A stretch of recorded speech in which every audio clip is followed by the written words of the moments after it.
Ask the Podcast Coach for July 21st, 2018. Seriously. Let's get ready to podcast. There it is. Finally, that music. That means it's Saturday. It's 10:30 Eastern Standard Time. It's time for Ask the Podcast Coach, where you get your podcast questions answered live. Doesn't matter what they are. If it's somewhat podcast related, that's kind of what we're looking for. And if you go, well, that sounds like free podcast consulting, that's exactly what it is. Joining me as always, he's back from wedding duty. The one, the only, the happy papa, Jim Colson from theaverageguy.tv. How's it going, buddy? Greetings, Dave. Happy Saturday morning to you. It's good to have a Saturday off, but man, I tell you what, I did a conference and a wedding back to back.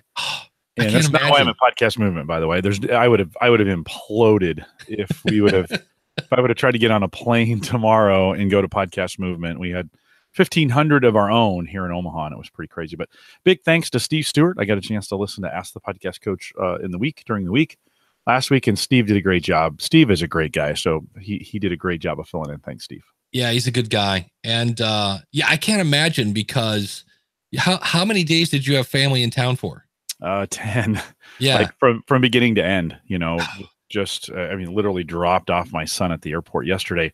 It started with my mother-in-law last Wednesday. So, and literally, Dave, back to back, we got done with the reception on Saturday, Sunday morning. The conference kind of started, not Sunday morning, but Sunday evening, the conference started. So I had a little break, and then it's going into, and Dave, this is my Super Bowl, right? As a podcaster, this is my audience, right? And so we had 600 certified coaches there as part of the group, and most of them listened to the podcast. So I had people coming up to me during wanting to talk and thanking me. I mean, it's a huge boost, right? That'll keep you awake. Oh my gosh. I mean, I 4 hours every night of sleep, Sunday night, Monday night, Tuesday night, just 4. You just do everything you can to be available for the people. But my voice is gone. I slept 9 hours. I never sleep 9 hours. I slept 9 hours last night trying to catch up. So it was great. My fun thing this weekend is my brother's birthday is on the 23rd. So I'm missing his 60th birthday. My brother's turning 60. So we're doing a thing today. And then last night he said, hey, I'm doing a pre-thing. Can you come over? So I went over last night. So today, I knew this weekend was going to be tight anyway, because I got this birthday thing, I got podcast movement, I got my Hall of Fame speech thing I'm still kind of working on, all this stuff going on. But I was like, okay, I can squeeze these in. It's going to be really, really tough. And then I had a family member, I had a cousin that I haven't seen for probably 20 years, just literally show up on my doorstep. And it was like one of those things where I probably talked to her for maybe 45 minutes. But then she had brought my sister with her, and then I had to take my sister back home. And all of a sudden there's like, okay, there's another hour and a half. And then last night I had a friend of mine I hadn't talked to in a long time. We talked for probably an hour and a half, and I just got done. I'm like, okay, now's when I'm going to, work on this speech thing. And I'm like, my brain's just like, no, you're going. I was literally falling asleep at the keyboard. I'm like, okay, well, let's just listen to your body. Let's go to sleep. And Dave, how long have you known about this speech? Come on. This is like school all over again. Yeah, that speech is done. The one for the thing. This is the extended dance version. And that's when I finally went, and this is sometimes you have to kind of step back a second. Yeah. Because I'm like, okay, so the one that really needs to happen on Tuesday, that one's locked, loaded, ready to go. I'm happy with it. But this is one I wanted, all the stuff that I cut out of that one, I wanted to put into one just for the podcast. And I'm like, you can do that anytime. It'd be cool to do it, the day after or whatever, next Monday show. But I'm like, if it's not, is it really like, is the sun not going to shine that day? Or I'm like, no, you can, and just say, hey, I put this off because I wanted to get it right. And here it is. And it's really, I looked at what I had. It's at this point, it's that whole perfect is the enemy of done. Because I looked at it, I'm like, it's not really. And I'm like, well, then it's not done yet. Just don't worry about it. And I'll come back on Podcast Movement Monday and talk about Podcast Movement or whatever happened. So you and I were talking in pre-show, and I think there's times it's just good to take time off. Yeah. You need it. I took 2 weeks off from Home Gadget Geeks. I mean, I couldn't with family here last Thursday, and then there's no way I would have had energy this Thursday to get it done. I was just a wreck. And so sometimes you need some downtime, and I think it's okay to walk away for a couple weeks. Yeah. Did you announce those? Just the day of on Twitter. Just said, hey Yeah. guys, no matter what I say today, because I have automatic tweets that say, hey, come watch. And so I said, no matter what I say today, it's canceled. And my audience kind of knows. But I haven't taken 2 weeks off in, geez, I'm not sure I've ever taken 2 weeks in a row off. I've always had some content lined up or ready or in the can or whatever. And the planets just aligned that I just didn't have it. And I think it's okay. You give your listeners a break. Let them catch up. I hear all the time that, and I know same for your listeners, that they're a couple weeks behind anyways on their podcast listening. That is funny when you'll hear people, they're like, hey, blah, blah, blah. And you're like, oh, I see someone finally listened to episode 624. That was like, exactly. Yeah. So I don't think it's wrong, or even I encourage you were talking about school podcasting. Dude, it's the week before podcast movement. You just give it a break. It is one of those. It's one of those times when having 1 or 2 in the can is super helpful. Yeah. Right? Yeah. So what I did last week was I was going through, because I somehow had this planned where I was going to have content, and all of a sudden I looked up and I'm like, I got no content for this week, because I was going to do the question of the month, but that's supposed to be next week. And all of a sudden I'm like, what am I going to do? And so I always have a couple ideas in the can. So I've got it all scheduled. I actually found a really cool audio clip that I want to play that kind of plays on last week's episode. So it's not going to be, it's just a matter of recording it. And it's probably going to be, 20 minutes as opposed to 40 or whatever. But I think it's still going to be cool. Because I've seen a lot of people, there's there are obscure mistakes that people are making in their podcasts. I don't think people realize, like, that's not really the best way to do that. And here's why I think that kind of thing. Because I've done that before. Like, is your podcasting making these mistakes? And I went and looked at that episode. I'm like, yeah, these are not those. This is not a repeat. So part 2, you have to call it part 2. Yeah, part 2. So, but forgot to mention, if you have a podcast question, you can join us over at askthepodcastcoach.com/live. And you can join us right here. Just pop right into the bubble, askthepodcastcoach.com/join, and ask away. I did have a question. She's in the chat room. Don't see her, but Aliquity had sent me a message on Voxer that said she's on WordPress.com and she wants to move to WordPress.org. And how hard is that? And the way I've always done it, and there's might be a better way. In fact, there probably is a better way, but this is how I've done it. You can go into WordPress.com and export your post and your pages. And I think when you do that, there's some button that says something about images. And I remember you always want to check that. It exports your file to an XML file. And then you go into your WordPress.org version of your site. And it's kind of weird. You now have to install a plugin to import it. It used to be it was there automatically. Now you have to install this WordPress importer from WordPress. And you click on that, upload the XML file, and here's all your posts and your pages. Now, what that doesn't do is your theme. And that's where she was saying she has some sort of theme from WordPress.com. And I'm like, that I can't help you with. I know I'm a big fan of GeneratePress. A lot of people are a fan of Divi from Elegant Themes. I go, so you're probably going to have to, work on the look of your site. And you might look to see what the theme is on WordPress.com, because maybe that theme editor has a version for WordPress.org. And so that might not be, that big of a deal. You'll see, but it's not fun moving anytime you move. So that's always kind of fun. Let's see. We have a chat room here. It says, I've done this before from WordPress.com to WordPress.org by using custom WordPress sites like Updraft to back up one site and then migrate to the other. But can you back up a WordPress.com website? No, I don't. I think that's the problem. Yeah. You can't do that. I don't know. That's how I shouldn't say that. But you don't have the same plugin flexibility. Yeah. WordPress.com. Yeah. It's a tough. I wonder why she's moving. I wonder what it's probably flexibility in advertising or something, along those lines. That or it's kind of like you can put a Blueberry, Libsyn, Spreaker. You can put a link to the audio file, but you can't embed the player. Yeah. Unless you go to their like business level now that lets you do. It's basically like a regular web host. But you don't get all the flexibility. You probably can't put Well, yeah, it's just everything over there is just, you can do it. It's just not as fun kind of thing. And so I have a site. I have a personal site over at Azure. Azure is actually a really good host for WordPress, and my MVP status at Microsoft is changing, and so it's going from free to paid. And so I've been kind of thinking about, is it time to move that off of Azure, move it on to Maple Grove Partners, where I host everything today? And this is a good question. Like, okay, when you have to move, or when your service provider goes away, right? Do you have good backups on your site? Are you able to, or have you ever walked through the process of taking one of those backups and deploying it somewhere else? And do you know how to do that? Because you have DNS things you need to cover, and you're going to need to redirect, and your domain name's going to be need directed to another server. I mean, do you know those steps? And if it got wiped out tomorrow and you don't know those steps, do you know who you'd pay to do that? Right? I mean, then, or are you okay with your site being down for a couple weeks while you get that figured out? So that those pieces of backup are really, really important, and they're really, really hard because you never need it until you need it. And it always seems like it comes at, and I know you've experienced this, Dave, it always comes at the most inconvenient time possible. Yeah. Right? It's never like, oh, I got 2 weeks to do nothing. I think, oh, my site went down, right?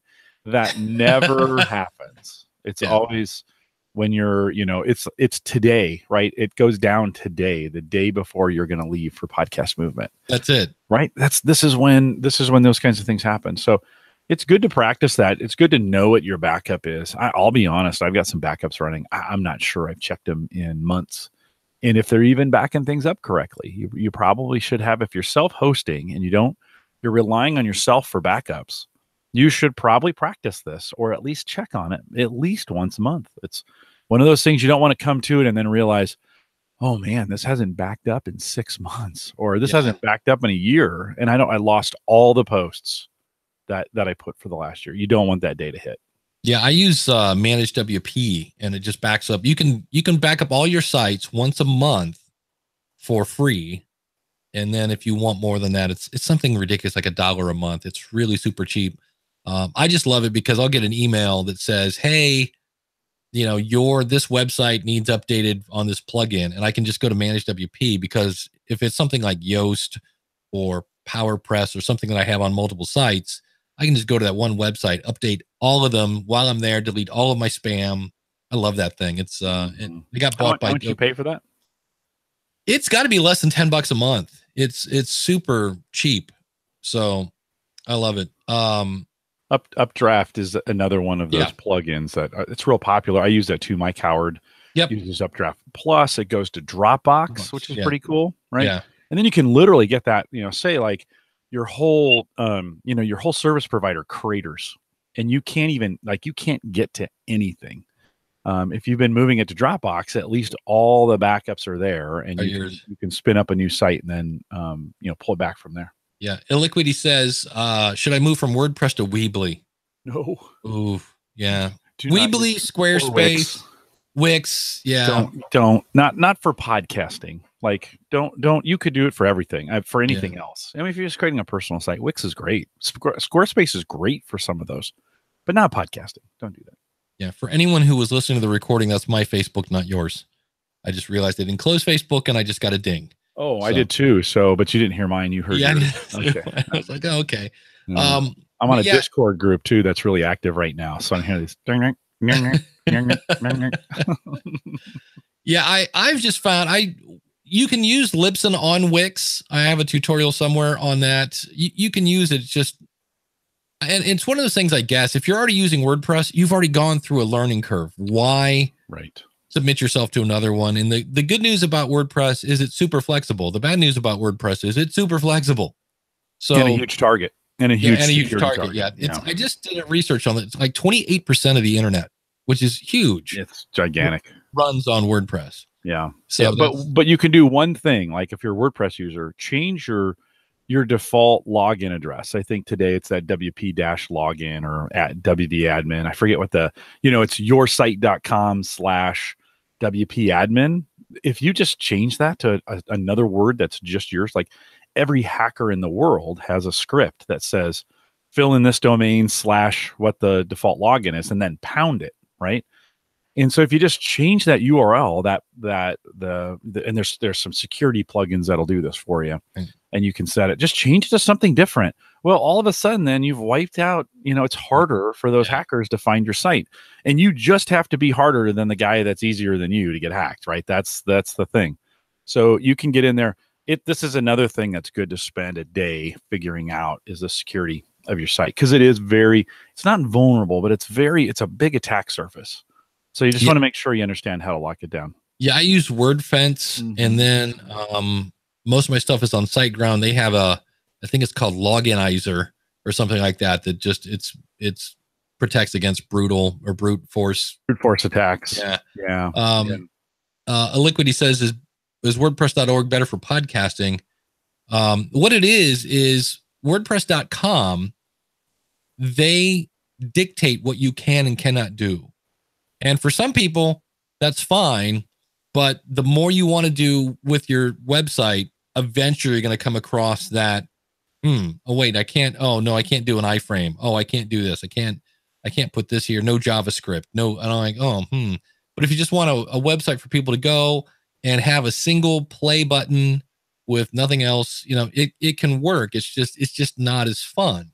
And then the solution on WordPress.com is, if you buy our business class, which I want to say is $18 a month, which isn't terrible, by the way. It's not terrible, right? Or I could go to other website hosts that are $12 a month that are WordPress.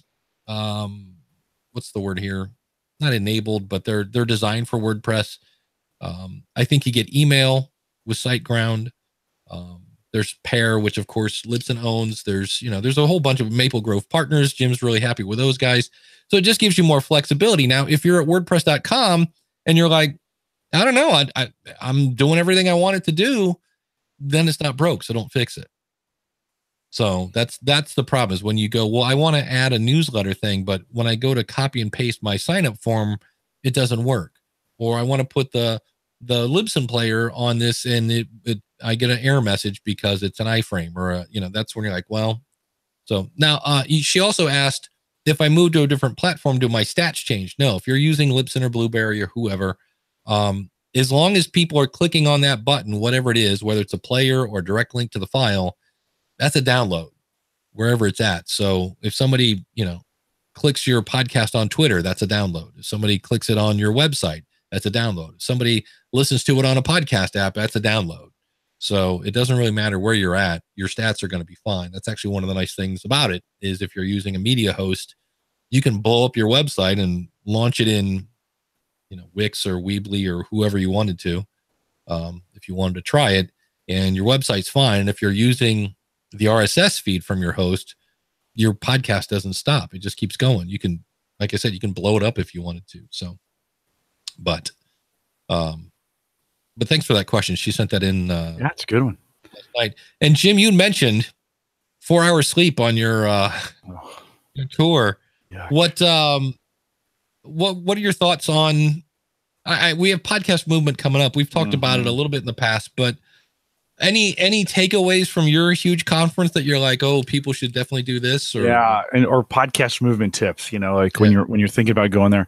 I think in some unconventional ones, there's the ones, we threw it in the chat room. What are your tips? And there's, stay hydrated. There's have sneakers, right? Really comfortable shoes are super important. Those kinds of things are no brainers, right? You need to go, just make sure you're comfortable. Layers. I think Emily mentioned, layers, but there's a couple things that I think of when I'm doing these, or at least from the experience that I had this week, that I think are a little unconventional that you don't think of. So one, if you have a podcaster that you listen to often, don't miss thanking them for their podcast. Go and pull them aside for a second. They're going to be, if they're the real popular ones, they're going to be mobbed. You're going to get about 10 seconds with them. Like, just get over that fact. You're not going to get a conversation. You're not going to be able to hang out in the hallway with Pat Flynn. That's probably not going to happen while you're there. But if you do get a chance, and they're a podcast you listen to all the time, just thank them. I mean, you know how important that is for you when you have a listener that thanks you for the work that you do. So even these big ones that are out there, appreciate you being generous in thanking them. Don't you think, Dave? Like nobody goes, oh, stop thanking me. It's too much, right? I can't take it. stop doing it. And I think go to every session you can. Like, don't blow off the sessions, but if you get in a good conversation, blow off the session. Like, Oh yeah. right? They're not that important. If you get in a really good conversation with someone, just blow it off. Stay in the hallway. You said this before, Dave, right? You like that as well. I know you don't. You do that probably more than you go to the sessions, maybe. Yeah, I don't. Well, now I don't get to go to any sessions because I'm working a booth. But if I like Thursday, the booths are closed. I'm there to speak. The rest of the day, I have really not a whole lot going on, which I'm super excited. So I actually might go to sessions on Thursday. But if I had a session to go to and I'm talking to somebody, no way I'm going to the session, or I'll go in late. You know, you're always like, oh, I hate to just go in quiet. Don't make a big ruckus. Sit in the back. You know, not a big deal. Yeah. And I think the sessions are better earlier, not because the speakers are any better, but because you're not as burned out. So I hear that a lot. Day 2, or maybe especially if it's a day 3, I'll hear people say, the speakers weren't that great. And it's like, okay, were the speakers not that great, or were you not that great? I'm going to say you were crispy at that point. No, and you're super excited and you've been there and you're like, oh, this is going to be great. And then, you know, on Wednesday, this is Monday, Tuesday, Wednesday, right? Podcast movement this year. Is the dates? I want to say it's Tuesday, Wednesday, Thursday. Okay. So, and then Monday is a bunch of like pre-made sessions. Yeah. Kind of thing. Yeah.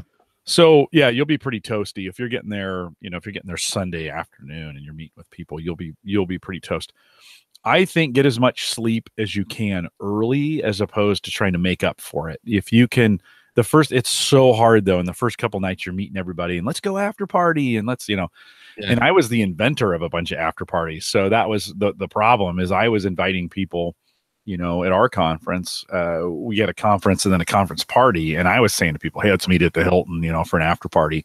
And we were gathering 20 or 30 people to come. So if you can, get some sleep early, but man, you do get to sleep after the conference. And it's so you only get this time with people. It just only happens there. That's so sacrifice it. Like, just sacrifice the body. When I was at Podfest, I remember the one night I went to bed at 4 a.m. and I'm like, I haven't done that since I was like 22, but we just kept talking and we were having fun and it was just fun.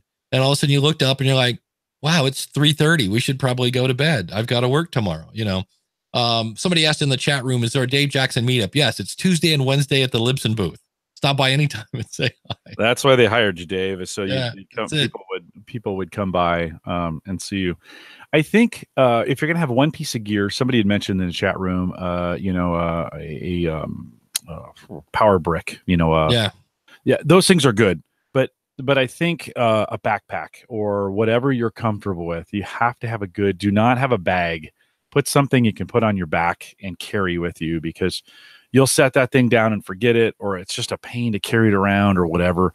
Make sure you're getting in those bags that have the little straps, they're just drawing you. Not for a couple days, right? You definitely want to think about having a good quality backpack. Don't you think? Like that, you're carrying so much stuff, right? I used to have, I'm trying to remember what I used to bring, but it was over one shoulder. Mm-hmm. I can't remember what it was, but anyway, like a carrier bag kind of thing. Yeah. And so I switched to a backpack, a book bag, where it's 2 shoulders now, and it's not quite as hard on my back. And then the big thing the first thing I do when I get there and they give me my swag bag is I take whatever the book is that they've given me for free. And I'm probably going to put it on a table somewhere, because A, I don't read physical books anymore. And B, most of the time it's like, I wouldn't read this if it was free, and it is free. And, or because that's usually the heaviest thing in the bag. And I just sift through it and take out, because most of the time you're like, yeah, I'll look at this later. Nope. No, thank you. Nope. Oh, hey, look, it's a Libsyn flyer. Don't need that, blah, blah, blah. And then, I just get rid of anything I don't need, and try to strip down. That's one of the things I'm doing this year is I'm bringing a laptop, but I'm not sure I'm going to use it. And that's one of the things I'll find out on Monday. It's like, do I need to bring this down to the booth? Because I think there's a ton of us at the Libsyn booth, and I don't think we're going to need another laptop, because it's always nice if somebody goes, hey, I'm trying to do this thing in Libsyn, and I can say, oh, let's pull up your account. But I think we're going to have more than enough computers. So that's going to be kind of cool. So if I can lose that, that'll light me up a whole lot. But yeah, that's it. And then just, bring the brick. Bring a cable. I wish I had a smaller cable. I need like a, just like something that's, I don't know, 6 inches long to plug the brick into my phone. Because that's the older thing. And you bring a cable and it's, one of these where it's, 3.5 feet long. And so it's hanging out of your pocket or whatever. And you're like, So, and batteries are cheap, right? I mean, this is a technology that's gotten fairly, commoditized, where picking up batteries, and some of the booths will probably even have free batteries. And so having a battery for your phone is probably a great idea. That just every night, just charge it, make sure you have it. 2000, a 2000 milliamp is great. If you can get a 4 or a 6 or an 8000, those are even better. The 10,000 will charge a couple phones during the day, but get something just in case you're in a spot where you do run out of phone battery and you need it. If you haven't ordered cards, it's probably too late at this point. You might be able to overnight them, but if you haven't ordered. So likewise, if, Dave, I always get tons of cards at these things, and I'm sorting through them at the end and they get lost. I've used an application for Microsoft called Office Lens. So if you haven't checked this out, it's a Microsoft made product, maybe one of the best ones they have on a phone. And it'll take a sweet picture of a card from somebody. And so rather than taking the card from them, I always just take a picture of it. And I'm like, here's your card back. And then I've got a digital image of it that can be OCR'd. I can pull the image off of it later. I can kind of store it and put it in a file. So just keeping those cards. Likewise, if you don't have a card, make yourself a half sheet of paper. Make yourself a big card that you have available or whatever. And encourage them to do the same thing. You meet somebody and they're like, oh, do you have a card? And you're like, I don't, but here, I've got this. You want to just take a picture of it? People will just go, oh yeah, okay. And they'll take out their phone and take a snapshot of it. So it's a way to get that, even if you forgot to order cards, a great way to get them to get your information so they've got it available to them. So you can encourage them to get that done as well. Chris Nesi also mentioned snacks. And when we were at Podcast Movement last year in Anaheim, there was a little bit of a lack of snacks and the food's super expensive. If you're that kind that needs those calories, and it's good to have some protein bars or some of those kinds of things, definitely buy them, bring them, and put them in that fancy bag that you bought for this thing, because it never hurts at 2:30 in the afternoon to have a protein bar just to kind of pick up the calorie count when you're snoozing in somebody's session, right? Yeah.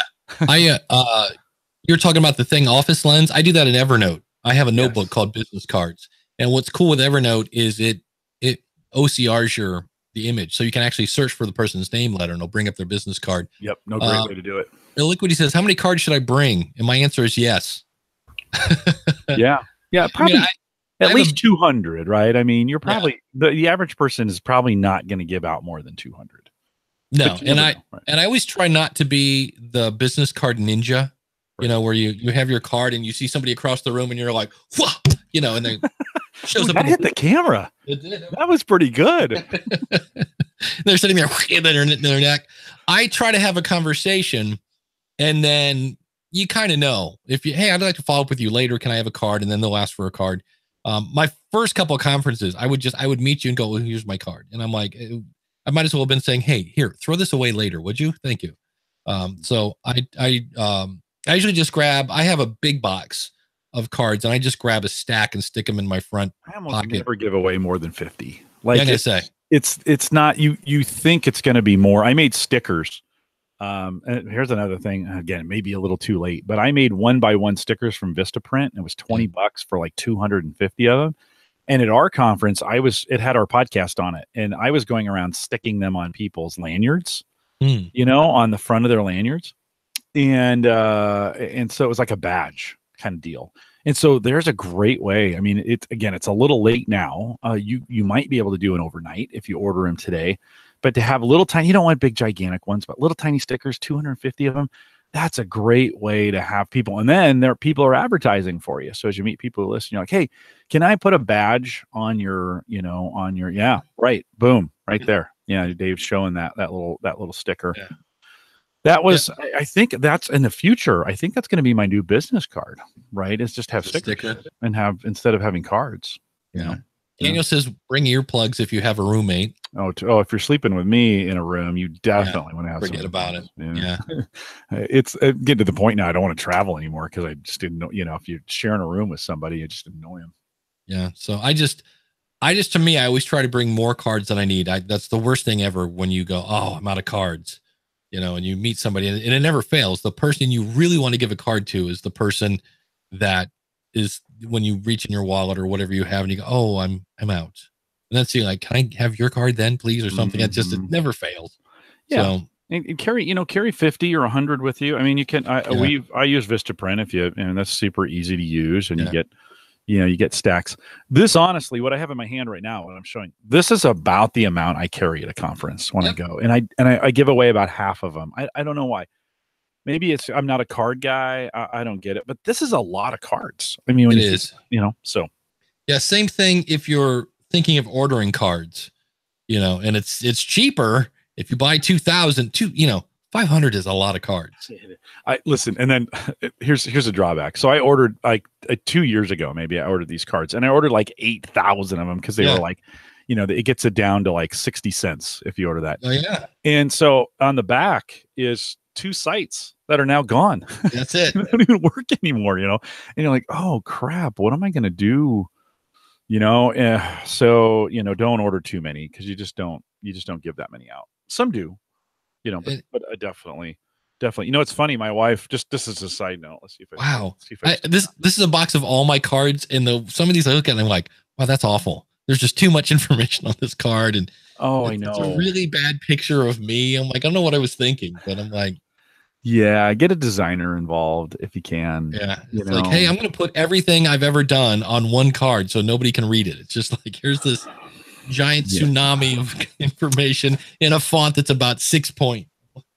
You kind of want one spot, right? One spot for them to come back to, and that one spot on the web should have all the necessary branding to be able to take them, where they want to go. That stuff is complicated. Making cards for amateurs, you can always tell the amateur card maker. And by the way, I put myself in. I'm going to say, too many fonts, not enough, too many colors, too much information. You try to cram it all into, one piece. So it is good if you got a friend or Fiverr or whatever, where you can get some design help. It really makes a difference. Yeah, that's always fun. Yeah. So we skipped this. I started it and we went back to the card thing, but snacks. Right? Oh, yes. Food is super expensive and none of it's any good for you. So if you can, if you can carry some calories with you, you're carrying water. Hopefully you've got a good water carrier, and they'll probably give you one. That's been a real popular thing to give out at conferences, right? It's kind of that water bottle. I'm not a big water bottle fan, but having snacks, chocolate, those kinds of things with you to be able to kind of calorie up is really, really important. The afternoon, you get a little sleepy and you're sitting in a session. Sometimes low calories can perk you up. And be careful with the chocolate stuff. Put that in your back pocket, not in your pocket, because then you'll go to get it out of your pocket and you're like, ooh, somebody pooped in my pocket. Like, oh, it's my chocolate bar. So. Definitely put your gummy bears in your pocket, though. They come out nice and warm and squishy in that way. But I've done that where you're like, I'll have it in like an inside pocket on my leather jacket. So it's like, but then you walk outside or something and the sun hits your jacket and all of a sudden you're like, wow, I have brown goo everywhere in my coat. There's nothing worse. Or you sit and somebody sit on a seat and somebody dropped chocolate on there. Yeah. Emily says on business cards, pictures of yourself help. Like pictures like people who are bad with faces. Yeah, I agree with you, Emily. Don't get me wrong. I just hate putting the picture of me on anything. So I'm always hesitant. I fought the team at Gallup. They wanted to put me on the album art. That's the direction they were going for the various properties that we have. And I fought them for about 2 months. Like, no. All the designs that had me on it, I'm like, no. Yeah. And finally, like, we're gonna do it. Like, whether you like it or not, we're gonna do it. So I lost the battle at work, but it is a good idea. It does create great recognition, and your face should be somewhere. I think or a likeness of you should be somewhere in your branding. It's good, especially in the area of podcasting. It is really good, whether you like your face or not. Yeah, because otherwise, unless you're talking, there's nothing to go, oh, I know that person. I've heard that voice before. Yeah. But if they know your face, it's like, they will recognize your voice though. When you start talking, they'll be, oh, there it is. Well, it's weird because you're like, oh, I've heard that. And it's weird. It's coming out of his mouth. Yes. And I recognize people by their album art. Yeah. And that's the thing that somebody go, hey, do you know, whatever, Bob, what's his name? And I'll be like, maybe, like, what's his podcast? Oh, it's the blah, blah, blahpreneur. Oh, yeah, I know that one. It's like, I don't know your name, but I know, I remember, I forget, see, I'm already forgetting her name, but she had her artwork on her t-shirt. And I was like, oh, I know her. I've helped her. So. No, totally. Yeah. Emily says it's supposed to rain too. So don't forget an umbrella. Get a compact. That's another thing where if your backpack has a umbrella section in or a strap you can tie it on, that's really, really handy just to have it with you. You never know if you're going to be moving between buildings. Have you ever been, is it in one convention center, one space, one size fits all? Or are you moving around? I think everything's in the same place, but I know the eatery thing from what I hear is across the street. So that could be. You know what's amazing about Podcast Movement, and it's these guys that run it, is that it is a all year event. Like I have literally gotten an email from them every single week all year with different things to do and different ways to interact. And they're constantly releasing new data and they're constantly making themselves relevant. And man, those guys are marketing machines over there at Podcast Movement. Incredible. I've never seen a conference have more communication than these guys do in getting the word out. So it's, it comes up. Ross was asking in the chat room have they announced next year's location yet? Do we know if I don't think they'll do that until the very end of this. No, they do it at the very end. And they usually, most conferences will be like, if you buy your ticket today, right. blah, blah, I heard blah. There's a rumor it's going to be in Omaha. That's just a rumor that I heard. It'd be great. Not ever. No. Although Omaha is a great convention city. Hotels are inexpensive. We have an amazing. How many people do you think will be at Podcast Movement? 2,000. They last time I went to the website, it was like we have 13 tickets left. We just did 1,500 in the top of our convention center. We just did 1,500 easy in the top. The whole bottom can do about 5,000. And then hotels are inexpensive. What's a nightly rate in Philly? Do you know? Well, your business probably covers it, but I'm gonna say I bet it's $200, right? For at least. And we were paying, in the low hundreds for those. So, hey, Podcast Movement, Omaha, Nebraska is a great city. So you could come out. That's my Chamber of Commerce thing that I have to do. Oh, there we go. To do it. Yeah, it'll be fun. Wherever it is, I'm going. Unless it's Antarctica or something like that. Yeah. But I'd love to see Denver. That would be great too. Denver's a great city. Denver is a great city. Yeah. Public transportation's awful, but you don't, being in the mountains is great. So that'd be a great city to have it in. I think Nashville's been thrown around. Nashville's a fun city. Dallas would be, it's been done in Dallas. Right? They've had Chicago, Dallas, Fort Worth, and now Philly. So have they done the West Coast yet? I don't think so. Oh, Anaheim. That was last year. That's right. Yeah, we were in Anaheim, which was a great spot for it. That was, it's, a little more reasonable than the Bay Area. Not much. Yeah. But a little more. And Disney's good at people. So all those hotels were pretty good. They're used to that service mode. Well, that's where the very first, the original, whatever it was called. The OG? Yeah, the OG was in Anaheim. Mm-hmm. So I still remember standing around the pool and there was a guy in a kilt from Scotland that had come all the way there. So, hey, we did have I did have some questions I pulled from a Facebook group. If you guys have anything else, as always, we're at askthepodcastcoach.com/live. Before we transition, do we have any awesome supporters? We should. He said one PowerPoint that he forgot to pull up earlier. Ask patrons. Here we go. Yes, and you can be an awesome supporter by going to askthepodcastcoach.com/awesome. And my PowerPoint is being very, very slow. While it's coming up, there's some more.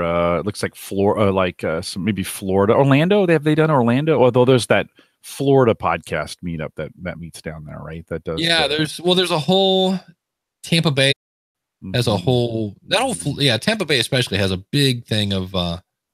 And that's the weird thing. It's like, that'd be a great place, but does that upset Chris Kermitzos because you're in his neck of the woods and he doesn't move his conference. His is always in Florida. So that's where you're like, I don't think you do. But you could do New Orleans, this was mentioned out there. You could do New Orleans. That would be another. It's another city that is south that that could handle that kind of crowd or handle that kind of traffic coming in. Austin would be a great city to do it in. If they were going to do it in the Midwest, Austin would probably be the place. Although that gets the South by Southwest, right? That's got that South by Southwest feel. So well, then you have to plan these like ahead of time. I know. So a zillion years in advance. We moved the date on ours and people just freaked out. So I bet. So, but anyway, yes, thank you to our awesome supporters. Of course, Josh Liston from onthebubblepodcast.com, and Greg from Debt Shepherd, where he teaches financial wellness. Jonathan Bloom from Great Day Today. It's a weekly inspiration podcast. You can find that at weeklyawesome.com. Glenn the Geek Hebert, who will not be at Podcast Movement. But I was kind of bummed to hear that. But on the other hand, there's no horses at Podcast Movement. So he's over at horseradionetwork.com. Josh Rivers from podcastingexperiments.com. Max Truscott from aviationnewstalk.com. And I got to thank Max. He went over, was listening to the history of the band Six Shooter. And I did not know that the last episode I uploaded, while it was fine on my computer, it cut off like the last 15 seconds of the episode. He's like, hey, just so you know. So thanks for that, Max. And Shane from spybrary.com. And thanks to everybody again. You just go to askthepodcastcoach.com/awesome. You can be an awesome supporter as well. So, and let's see, next week will be the 28th. It'll be the 2 weeks when we list everyone. So are we gonna do this next Saturday? Next week after Podcast Movement? That'll be fun. I'll be completely fried and I'll have no voice. Yeah. Cool. But I think it should be. I'd like to hear. I'm hoping that day a lot of people are going to ask the podcastcoach.com/join, because I would love to hear all the stuff I missed. You know what I mean? That would be awesome. You know, any sessions or just you know, I'm hoping to get some audio too. You know, if folks just wanted to record some audio, you know, that would be kind of a nice, cool thing. Record a little bit of audio from the conference in real time and then send it to Dave, and we'll play those clips here on the show next week. That'd be a ton of fun.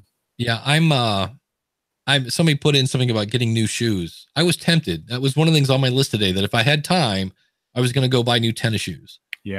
Because they make tennis shoes now that look almost like dress shoes. Like totally. And plus it's not at the booth, it's jeans and a Libsyn shirt. So it's nothing where I really have to get dressed up. I have some eco dress shoes. I almost spilled my coffee twice. That was crazy. I have some eco dress shoes that I swear I could run a marathon in them. And they're $150 or $200. They're not cheap.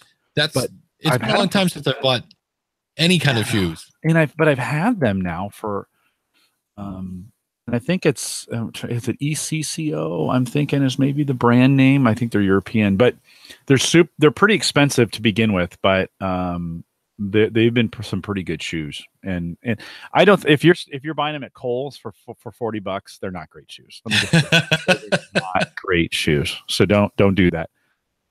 Just like running shoes, I spend $150 every time I drop a pair of running shoes, and they only last me 6 months, but they're so much better for your feet. I've actually gone to wearing those running shoes as just regular shoes because they're so good for your feet. Yeah, so much cushioning, and man, after a day of standing, my feet still feel great. So do not go cheap on shoes. You will do the right thing and buy some good ones.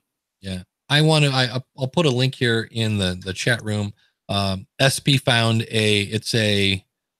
how long is this? Half a foot, 6 inches short cable from iKits. It's so I could use that for charging or whatever. So they do make them. Here's the one thing that's interesting about when you buy a cable for your iPad or iPhone, because you can get them at like the gas station for like, $2. And I swear, for me at least, if I don't have an official Apple charging cable, it lasts. Either A, it doesn't work. I've had that where you plug it in and it's like, this doesn't recognize blah, blah, blah. Or B, it lasts for, I guess that you get what you pay for. But I've had a bunch that just straight up don't work. Like, I don't know if there's an extra cable that Apple puts in there that says I'm an official Apple cable, so work, and then the other people don't or whatever. But that drives me nuts with a secret handshake with it. It is. Exactly. Yeah. There's a secret Apple handshake. And Yeah. Daniel says, yeah, never buy an iPhone cable that doesn't have the made for iPhone logo, certified by Apple. Yeah. Cause it's one of those things where, I think the one I have behind me is from, Griffin, and I think it had that logo, but yeah, you go to Office Max or whatever, and you're like, wow, these are cheap. And then you get home and you're like, and they don't work. They literally disintegrate as you pull them out of the box. You pull it out, away they go. That's, cable is an area where you don't always want to spend the most. Although, if it's a cable that's going to last you the whole time, I bought this really nice cable for my phone. It's really long. I wanted it long because there are times when I need it to stretch, and so I think it's a 3-footer or 5-foot or whatever. And it's braided and stuff. And man, that cable has been so durable, Dave. It's 2 years old, maybe 4 years old now, and it works and looks exactly the same as the day. Now, I spent probably twice as much as I would for a cheap cable, but it wasn't the most expensive cable either. So I think this is the one where you want to kind of find the middle ground and check the reviews, right? They'll tell you. Yeah. I have an official Apple, the white one. And it's all frayed out. I have it in my car. So it's always like halfway going up through into my phone, into my holder, because I'm using it as a GPS. And it's still alive and kicking. In fact, that just reminds me, I should probably go buy another one, just because that one looks like everybody sees it like, does that actually still work? Because you can see the inside of it. It's just not cool. So, but I want to bring up this question just because I love the answer that Daniel gave. And I'm going to leave out the name. This was in a Facebook group. I think this was might have been Podcast Movement or Podcasters Hangout. But he says, we're ready to create a combined RSS feed.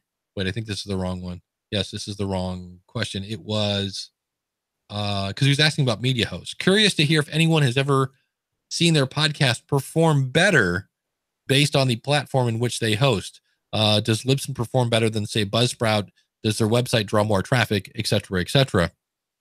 And I thought that was an interesting question because in the end, when it comes to, now one might have a faster download speed or things like that. But Daniel's answer was, it's kind of like asking what's better, this Craftsman hammer or I forget the other one he said. I don't know. What's another brand for hardware stuff? Good or bad? Good or bad? Either or, doesn't matter. DeWalt. DeWalt hammer or a Craftsman hammer. It's a hammer. It's going to hammer the nail, and it doesn't really matter.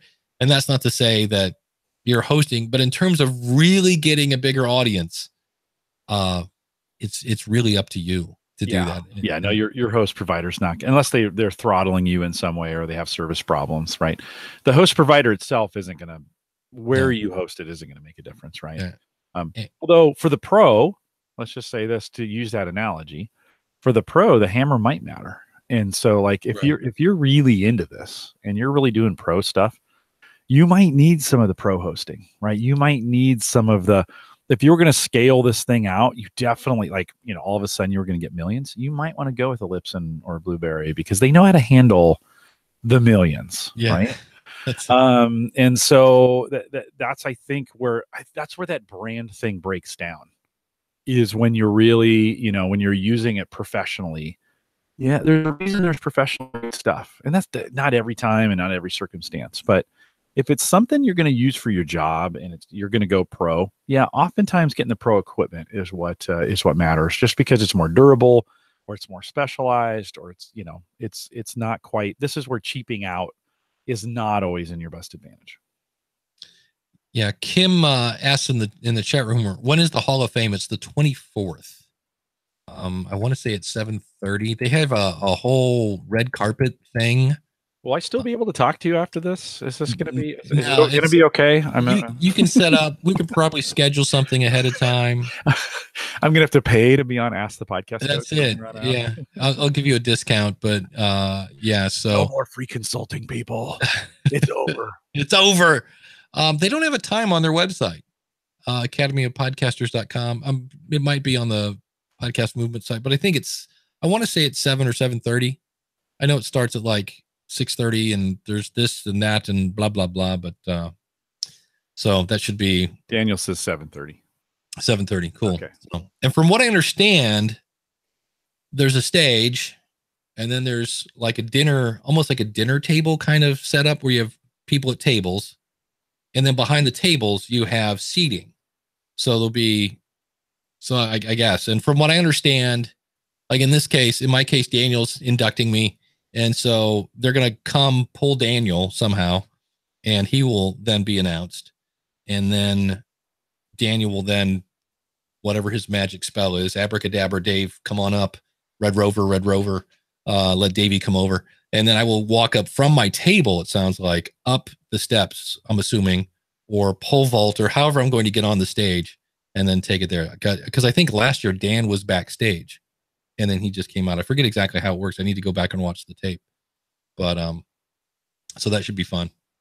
So no, congratulations to you, Dave. It's a big deal. It's a big deal. Yeah, I'm glad Daniel's back to put you in there. That's I was very happy when he said he was going to make it. I was like, well, there you go. And then when they said I wasn't sure if I was going to get to pick, and apparently I just started that last year because I went, can I please induct in class? And they're like, because I think in the past it was just future or past Hall of Famers introduced the incoming class, and so football history dude is all about you pole vaulting in there. I'd have to practice that a couple of times, I think. Yeah, but, and you don't want to do it. It's bad on your back. You know, the football history dude had a question about imposter syndrome, which you covered on your last episode of school podcasting. But you know, in this case, he's, because of us encouraging him to get press credentials, he's going to a Hall of Fame event for football, and there's going to be all these big shot smarty pants, nice ex-football players, or not ex, but Hall of Fame football players.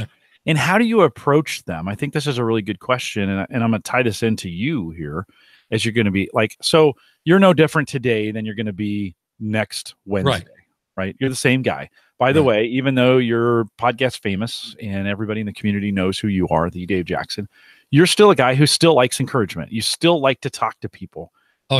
What you don't like are crazy, insane fans who do stupid things, like, you know, like try to lock you down for an hour in a conversation, or ask you really bad questions, or go a little crazy when they're talking to you. I think most people, even super famous people, are really open to just normal people and normal conversations. I met here in town a couple weeks ago, I met a pretty famous Nebraska football player who I didn't recognize right away. But once I saw the name, I asked him, you know, hey, you used to play in Nebraska, right? And then he played in the pros, and he's just a normal dude, right? He's just a normal guy. And if you act normal to him, they really actually like those kinds of conversations. And he said to me, I said, does it ever get weird? Because in Nebraska, you know, we put football players way up there, right? And he's like, yeah, it gets really weird when all they want to talk about is football. So if you're going to approach famous people, don't be that guy or don't be that gal. Encourage them, thank them. By God, thank them for their work. Like, hey, you know, thank you for what you're doing. I appreciate it. And then if you want to ask them a few questions, do that. They will absolutely talk to you. So don't hesitate on that. Just be normal when you go and do those things. Yeah, Michael O'Neill developed a friendship with Pat Flynn. They both live in San Diego. And so he said, hey, can we meet up for coffee? And Michael didn't bring up a single podcast, didn't sing up a passive income. He talked to him about being in the band. And it was interesting because Pat got done. He's like, wow, that was really fun. And Mike's like, what? He's like, I never get to talk about that stuff. So sometimes a change of pace is kind of cool.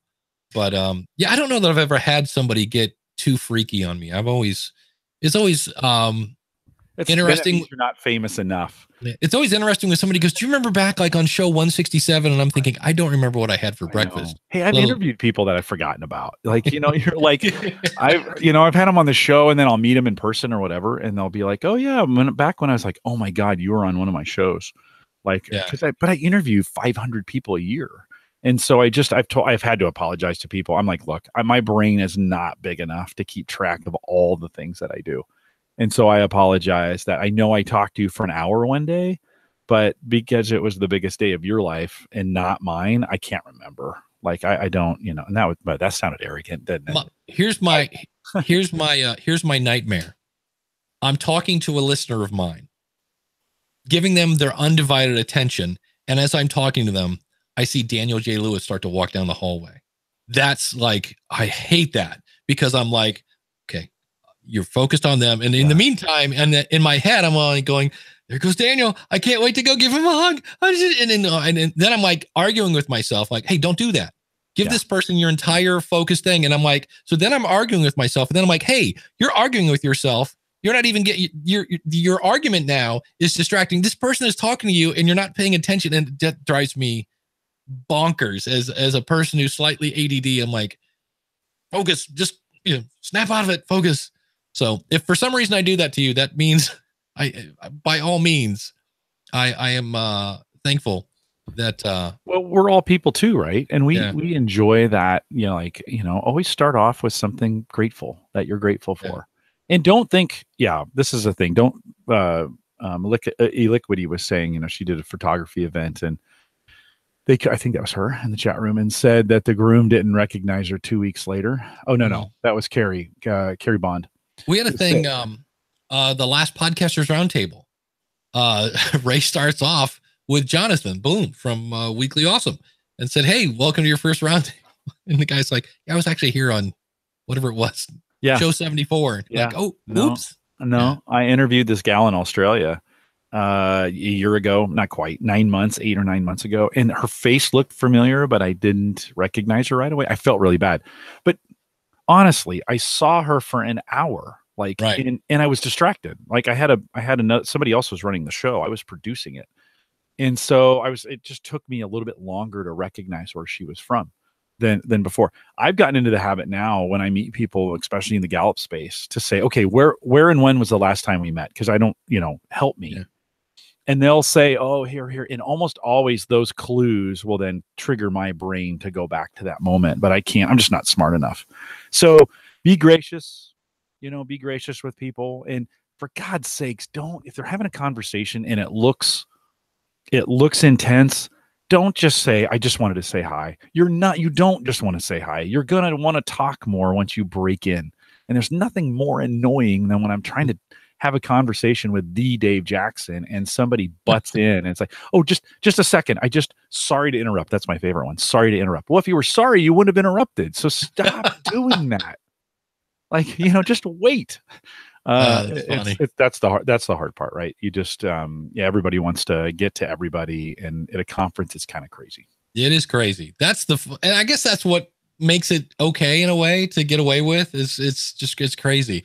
Hey, I wanted to I'll put this there's a new website, and the reason I know about these, they're a sponsor, or they have a booth, I should say, at Podcast Movement. It's a website called Podchaser, and the reason I bring this up is I'm scratching my head. It's a place where you can rate and review people, because we needed one of those. I woke up today and I'm like, if only I could rate and review more podcasts. And I'm not sure what this is based on or whatever. It's kind of interesting because you have to go up to the little hamburger menu and go to the about page to figure out what the heck am I looking at? And, they have plans for all this stuff, and they have a Slack channel. But I did find out one thing that's cool about it that I was like, well, that's interesting, because we're talking, and that's why I thought I'd bring this up now. If you ever forget, I went over and typed School of Podcasting to see if I was in it. And it shows some Power of Podcasting feed of my show, which is interesting because that's not what I want. But it also lists all these shows that I've appeared on as an interview. And I was like, oh, this is great, because that's actually one of the things I want to add to my site is like a press page. Like here's Dave's bio, here's this, and here's other places where he has appeared.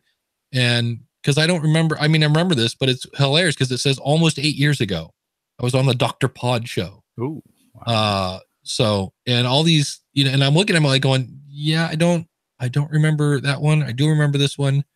So it's interesting. I just when I see new apps that bring nothing to the table, I'm like, okay, not sure.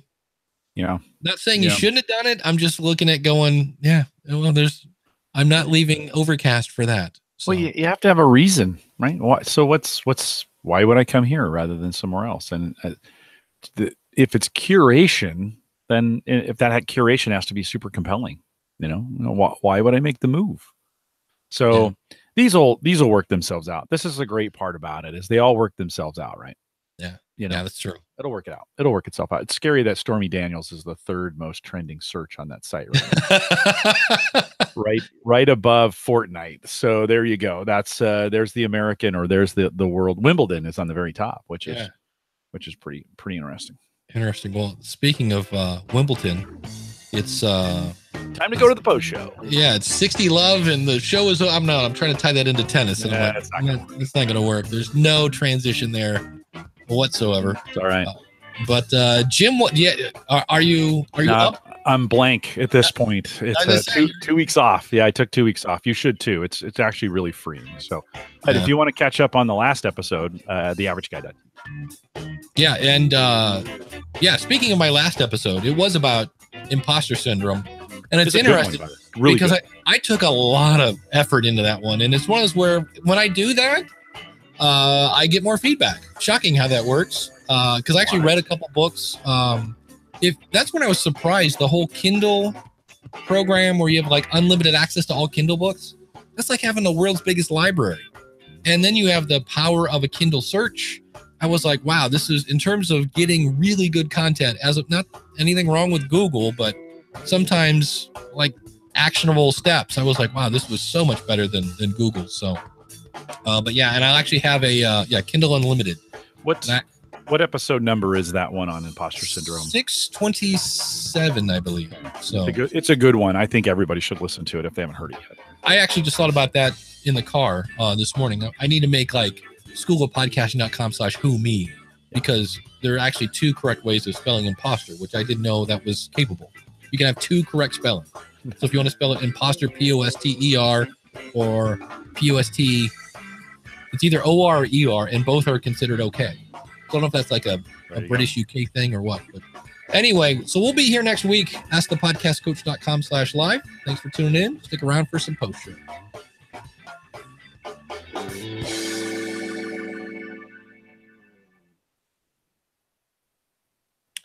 See, I wonder if that was the case. Wait a minute. I need to shut up for 5 seconds.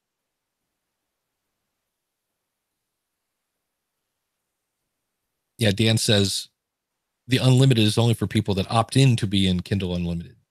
So it's not everybody.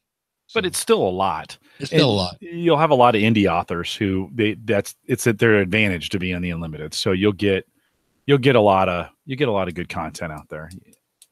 Still not a bad. How much is that? It's like $10 a month. Yeah. And then the other thing you get, and that's when I went, whoa, hold on, you get access to all sorts of magazines. Mm-hmm. And that's when I went, this is a cool deal for $10. If you can save me a lot of time in research, or the fact that like there might be magazines that fit your niche. And I'm like, wait, I forget what I was doing. It was like, hey, click here to start your 30-day free trial. I'm like, oh, okay. And then they actually said audiobooks. I think I was reading that wrong somewhere because I don't see any audiobooks in Kindle Unlimited. But it's pretty cool so far, at least. Mm-hmm.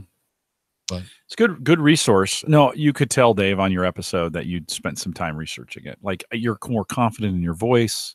You were driving the content as opposed to just talking about it. Does that make sense when I say you were driving the content? You could tell in your tone that you had more things to say, and so you were pushing through the content, not just filling space. I'm not saying you do this, but that was one where I actually had too much information. I was like, wait a minute, what actually fits here to this? Because what I did was there's a way that you can make highlights in a Kindle book, and then there's a website you can go to on Amazon that they will show you all of your highlights. And I was like, whoa, this is like plagiarism 101. I got to be careful here.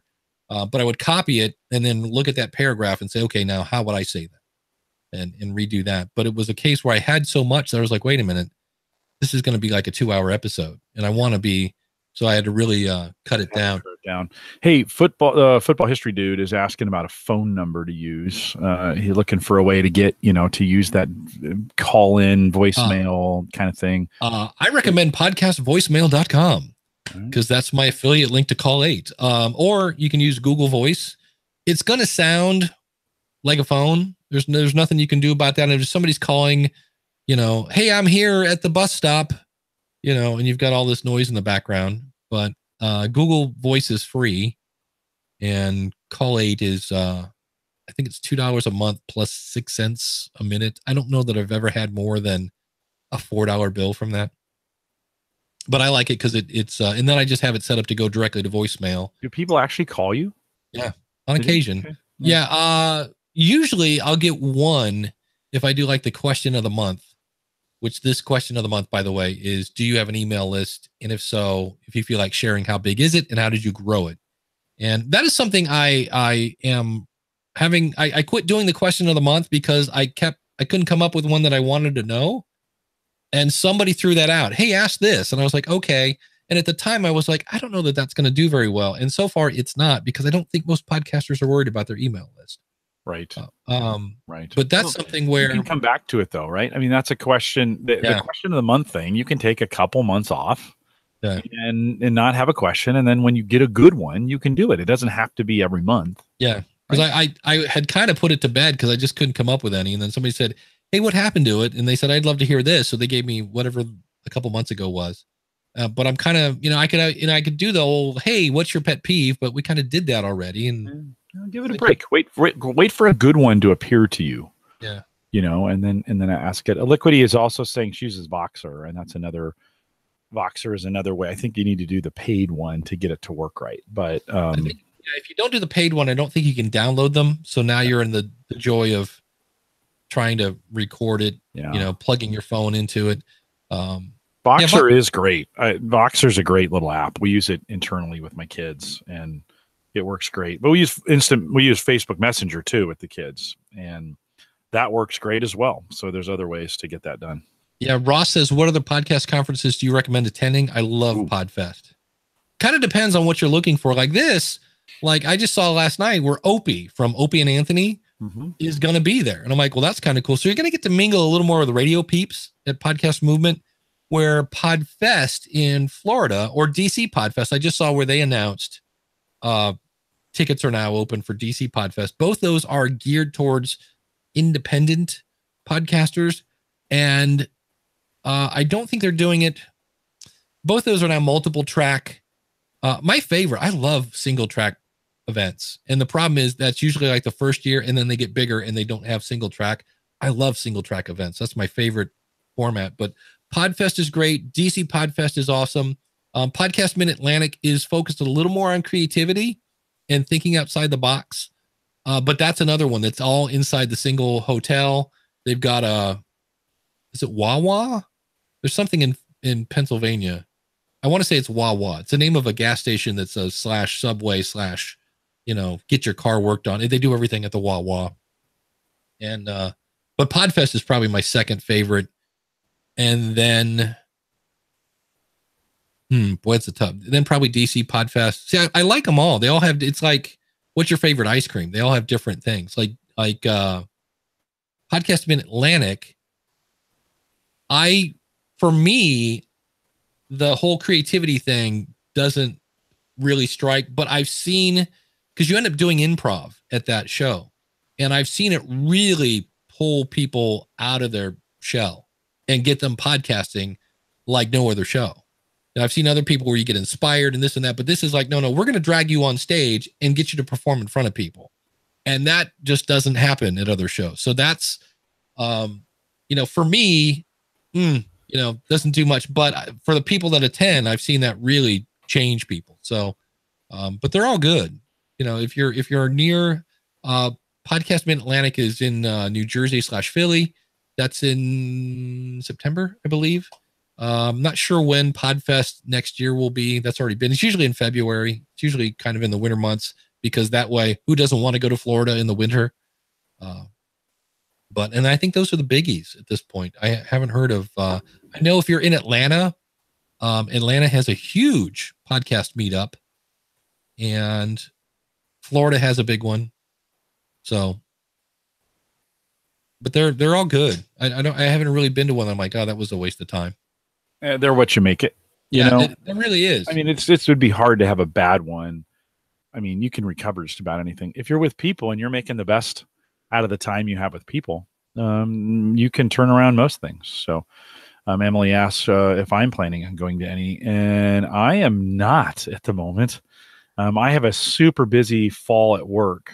we're doing a new project, and I'm going to be on the road just about every week. So I really know, just life is busy doing the other things.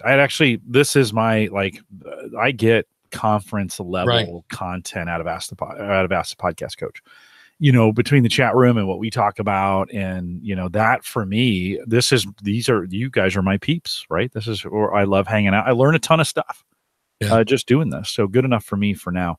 I'm in a spot in my career where I just need to focus. So it's one of those kinds of things. Not that I can't get away for a week and do those kinds of things, but where my kids are at and family and wise, I'd rather spend that week with family. So it's just where we're at.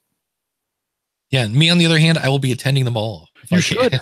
No, it's your job. Like, if my job was podcasting, I would attend all of them. I mean, I don't, but that's not where my job is. Although, my job is podcasting around the world for Gallup stuff. And so I show up virtually in all places. We did a short little session in London just a couple of weeks ago.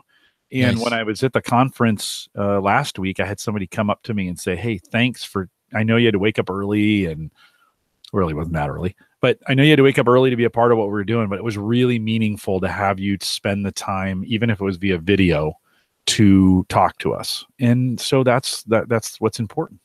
See, and that's why you talked earlier about when you're at a conference and you just throw your body, you sacrifice your body to stay until 2. Yeah, you do. Because if I can talk to somebody face to face, you can't get any, but that is the fiber optic of communication, face to face. And then from there, if it's something that's one-to-one, so if it's a direct message on Facebook, a direct message on Twitter, or over Skype, when you can see the color of their eyes, that's awesome. Right. But when you start getting to one-to-many, where it's, okay, here's my tweet to everybody who follows me on Twitter, it's not quite the coolest thing is that one-on-one connection. So no, it's super good to be able to have those, sit down, have coffee, be able to meet with people one-on-one. Yeah. I got a chance a couple times during this conference to meet with listeners or customers first thing in the morning. So like, hey, let's meet which was just brutal, but let's meet at 8, and before everybody else gets moving, we can get 30 minutes in and you can get that one-on-one. For the customers who are bold enough to ask that and request it, I say yes. I don't think it's a bad idea to schedule time. Like, if people wanted to meet with you, Dave, and they're like, hey, I want 15 minutes. Could I schedule that at Podcast Movement? I don't think you'd say no, right? You would say, meet me at the Libsyn booth and I will give you this time. Yeah. That's yours. Would you do something like that if somebody asked? I would think so. I'd have to throw that idea by Libsyn, but I don't think they would, go, no, you can't. No, especially if it's Libsyn related and, some of those kinds of things where, you're in a little weird spot because your day job and your side hustle are nearly identical. The thing that was weirdest is the first time I went as a Libsyn employee was right after I got divorced. And I had all these people coming up, talking to me, like giving me like, it's okay. There's more fish in the sea kind of talks. And I'm like, do you have any questions about Libsyn while you're here? But if somebody said to you, hey, Dave, I'd love to get together with you for half an hour. I'll buy you breakfast. Would you meet me at fill in the name for a breakfast? Yeah. That's not Libsyn time. That's your time. Yeah. You got to eat. You'd probably take somebody up on that, right? If they really want, and that would be guaranteed time with you. Yeah. I'm meeting with, which is interesting because I'm kind of like, what do you need to hear me say that I haven't said in a podcast? But I'm meeting with the Radio Public people for like coffee for 15, 20 minutes. Mm-hmm. I'm going to dinner with the Hindenburg people. They asked me to go to dinner. That's an interesting one because to me, I thought dinner was like 2 hours. And when they sent me the calendar invite, it was 7 to 11. And I went, 4 hours, not depending on who else is at the dinner. That could be interesting. Yeah. Because I'm here to meet my peeps. And that's a 4-hour meeting that's why I'm like, depending on what's going on there. I mean, that sounds weird because I'm honored to be asked to go to dinner, but I had that happen to me once at a Podcast Movement where somebody said, I would love to take you to dinner. And I'm like, oh, that'd be great. Awesome. He was a good friend of mine, still is. But he took me way outside the city. Right. And I was gone. I missed the entire night of networking. Right. And I was like, ooh.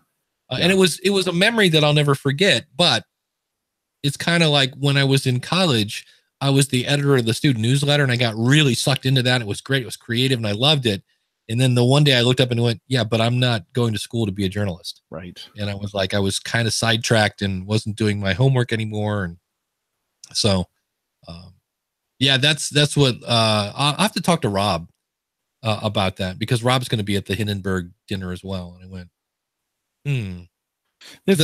That's why I'm not as big of a fan of the full meal, especially dinner, because it can be a 2-hour ordeal, right? Yeah.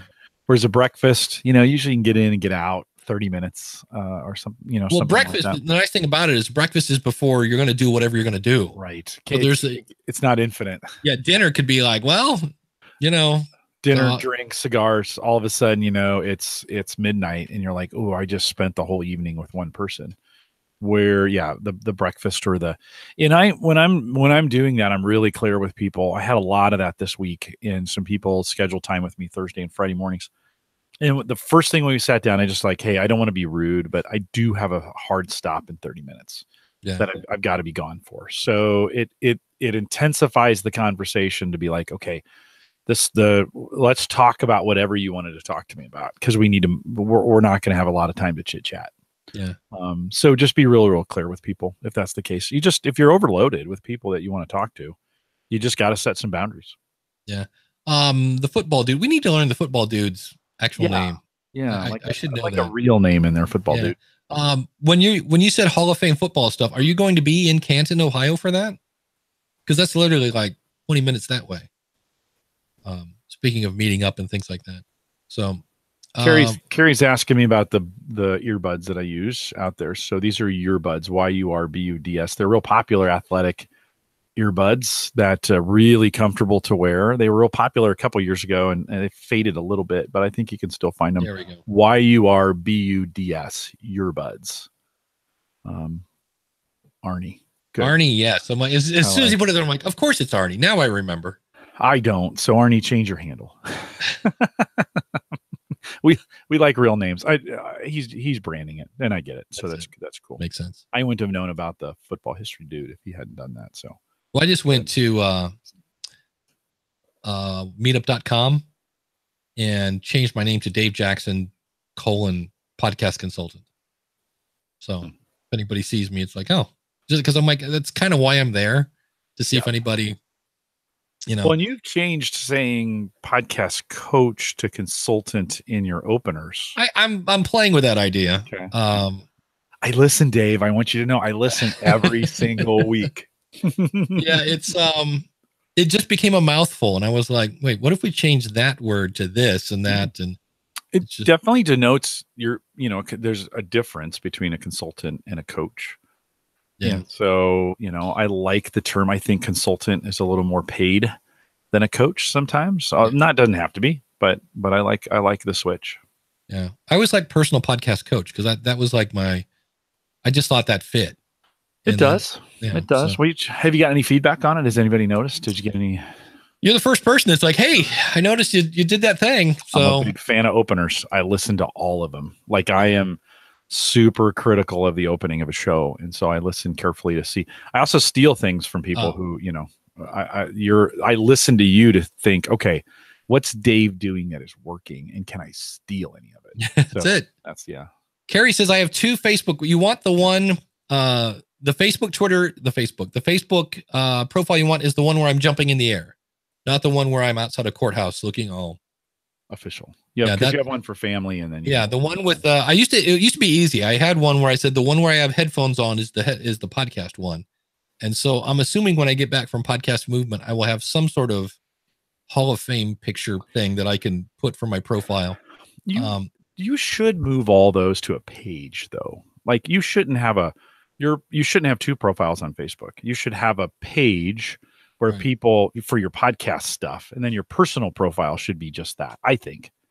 Where you have some functionality with a page that you don't have with a profile. Because I have a page. It's I forget what it is. Yeah. Facebook. But I just never. I'm horrible at it, and so I just was like, I'm making a new profile. Okay, all right. If that works for you. But yeah, maybe I need to investigate that. So, because the problem is I will occasionally share something from my personal Facebook on my podcasting Facebook, and then people will be like, wait, there's two Dave Jacksons. Who is the real Dave Jackson? So, and then they'll go over there. Like I have, in fact, I think I friended by accident Ryan K. Parker on my family side. So I need to go over there and unfriend people and then friend them on the podcast side. Yeah. You're trying to separate your professional and your personal life. Yeah. Cause that makes sense. Yeah. When I log into my personal side, I want to see pictures of nieces and nephews and cousins and this and that. And I don't want to go over there and go, hey, like I put a thing over there because I was in when I was in Nashville, this guy interviewed me and Jeff Brown, and I can never remember the 5 a.m. Miracle guy. That's going to drive me nuts. I can see his face. Starts with a J. Jeff. That's going to drive me nuts. Miracle. Jeff, While you're here we go. I got it. Okay. Jeff Sanders. Anyway, so we ended up on the news. Apparently this guy he makes like What the Tech is the name of his segment. And then he sells it to different news channels. And David Hooper lives in Nashville and goes, hey, just so you know, you're on the news. And I'm like, oh, that's cool. So that was kind of fun. So I put that on my personal side. Right. And then shared it to my podcast side. And then I think that confuses people. I just need to keep them separate. I just prefer, I don't, for my personal Facebook, I don't friend you unless we've met. Like right. You're there. That doesn't stop me from sharing into things personally that into groups that I don't want. What am I trying to say here? I don't think two profiles is the best way to go on Facebook, because pages you can build out pages. They have lots of analytics behind them. And so, you don't get the analytics on your own personal profile. And so I think you're better off if you're trying to build a personal brand. I think you're much better off having a page. I'll have to check that out. Locking down your security to on your personal profile to that level that you want. And then I get requests all the time for people to, they want to follow. And I'm like, no, we've never met. So you just decline them. Right. It's that easy. So hey, you got to go with what you're comfortable with. That's my 2 cents. Carrie has a question. And if you're at Podcast Movement, I'm doing an actual session on this with Jeff Brown from Read to Lead. What are the no-nos of a good opener? So Jim, I'll let you go first. Say that. Oh, I'm sorry. I was reading the chat room. Say that question again. She's saying, speaking of openers. Oh, okay. This is something I dove into on the PM group. If you want to touch on this, what are the no-nos of a good opener? We're talking about intros into the podcast kind of thing. The no-nos, I think going too long. But be artistic with it. Like, have your own thing. Don't try to, this is where it's really, really important that you don't copy somebody else. Your opener, your first 30 seconds are a chance for you to just say, hello, I'm here, and do it in a way that's personable and exciting and interesting. But for God's sakes, don't have somebody else do it. Like, I'm not a fan of the voiceover guy who comes in, live from, I'm not a fan of that. You'll hate my next podcast, by the way. Okay. Well, I'm just saying, for regular podcasts, I think that's the host's job. If it's your podcast, your voice should be the one doing that, not somebody else's. And so I think that's a good, get it figured out and get it done right. And again, my personal preference, I think, and I'm not saying shout into the microphone. I'm not saying it. And it doesn't even, I've heard some of them where even podcasters doing it in their own voice, do it in this weird, like they're trying to be, I don't know what they're trying to do, Dave. Just be you, don't make it your voice and about you. This week is we were at the conference. I have listeners who can recite my opening to the podcast because they're similar, right? They're the same all the time. And to them, that's like a little badge of honor. Like they're like, hey, I can do your whole opening for you, if you want. Well, guess what that means? Engagement. Like that is super engagement. I don't think they get that same engagement when it's somebody else's voice. That's just it's my personal preference. It's my own 2 cents. I don't think they get into it as much as if it's somebody else. So I'm a big fan of recording it yourself. All right. I just pissed a whole bunch of people off. So. Well, that's all right. As I say, it's an opinion and only an opinion. Yeah. My big thing is say the name of your show and what it's about. So welcome to Ask the Podcast Coach, where you get your podcast questions answered live. Okay, now I know what the show's about. I can't say what's on the show today because I don't know what's on the show today. We have some ideas, but a lot of it's based on the chat room. But if I did, the more I can say. Today I've got Jim Collison. He's and then I'm going to explain what matters to my audience of Jim. Jim's been podcasting for years. He's got hundreds of episodes out. He's helped people. He's a Microsoft VP, blah, blah, blah. And today he's going to share his insights into live streaming because he does it every day for his job. Boom. I hate people that, like, I just had one. I put the link in the chat room. It was called the Scaredy Cast, and they came up on Podcast Rodeo Show. And first of all, they had literally, I'm going to say 40 minutes of music. That is a huge amount of time with no voiceover, just scary music. Okay. For me, that's how long?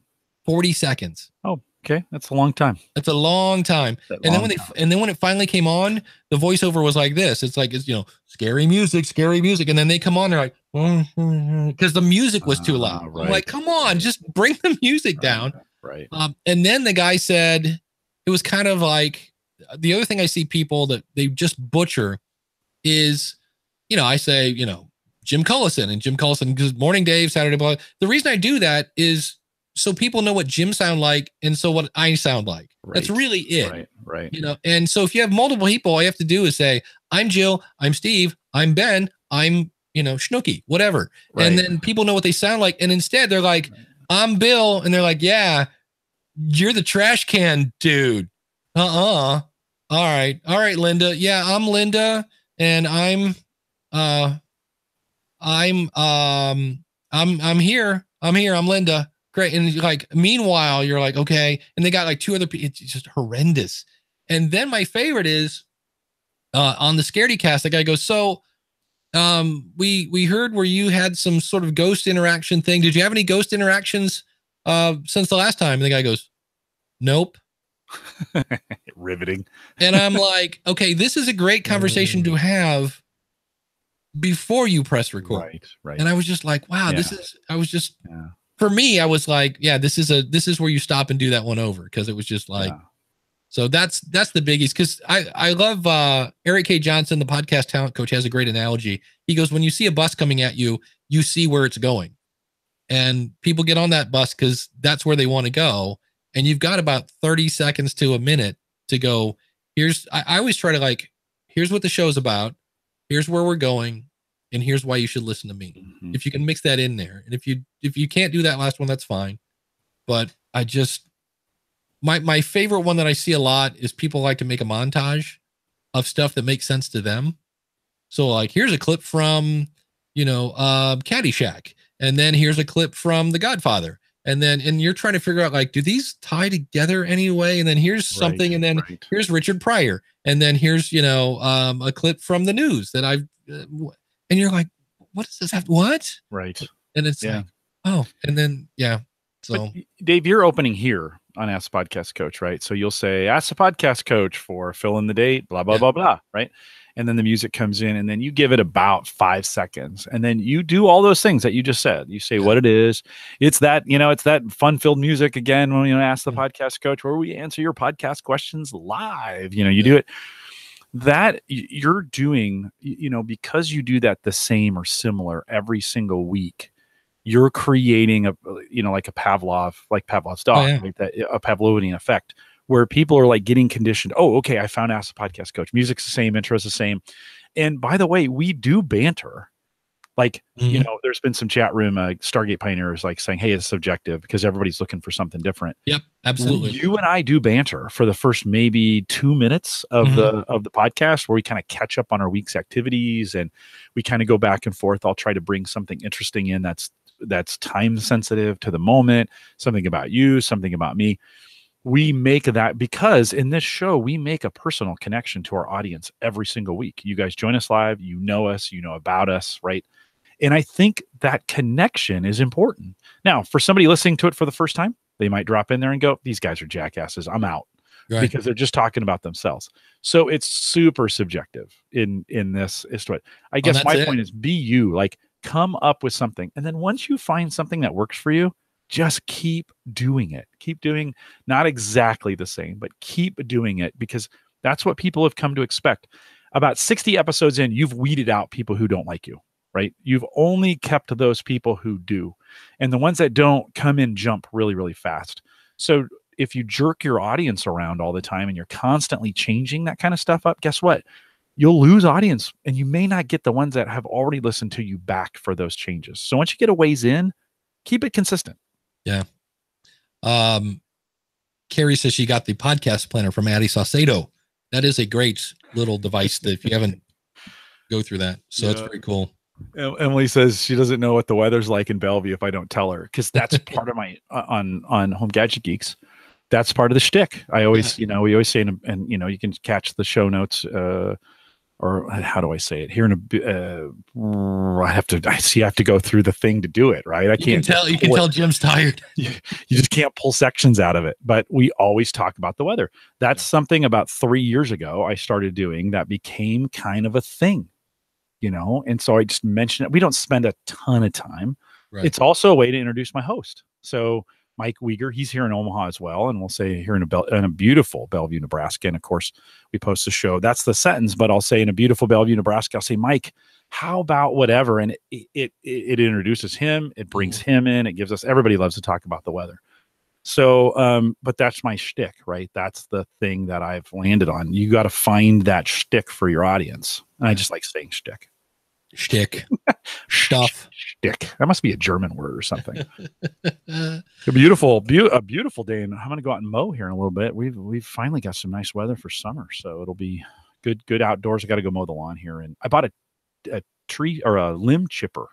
Have you ever had your own chipper? Nice. Yeah, I got sick of it. We have trees that drop more limbs than they grow. I don't know how that's possible, but we have all these, and I needed to trim some trees, and I'm like, I'm going to get my own chipper. $150, electric chipper, grinds up to 1.5 inches. We're going to do some tree chipping today. I'm going to say, now it's one of those, when you have a hammer, everything looks like a nail. Now I'm going to be Jim has a chipper. He's going to like there and concrete and the neighbor's dog, cats. The neighborhood cats better watch out. We are going to be grinding today on the chipper. What's been sitting in my garage for 1.5 weeks. I ordered it last week. That was stupid. Right before the wedding, it came in. I assembled it. I put it in my garage, and it's just been sitting there. So we are definitely about some tree chipping today. I'm pretty excited about that. Right. Well, have fun. I'm off to run and do everything I can in the next. You gotta go. I gotta go. Yeah, it's good seeing you. Well, be safe at Podcast Movement. Yeah. Lots of water, good tennis shoes, good backpack, all those things. Chapstick. Don't forget the chapstick and gum. Chapstick and gum. Yeah. So see you back next week, Dave. All right, guys. All right, have a good time. Have fun. See you. We'll see you.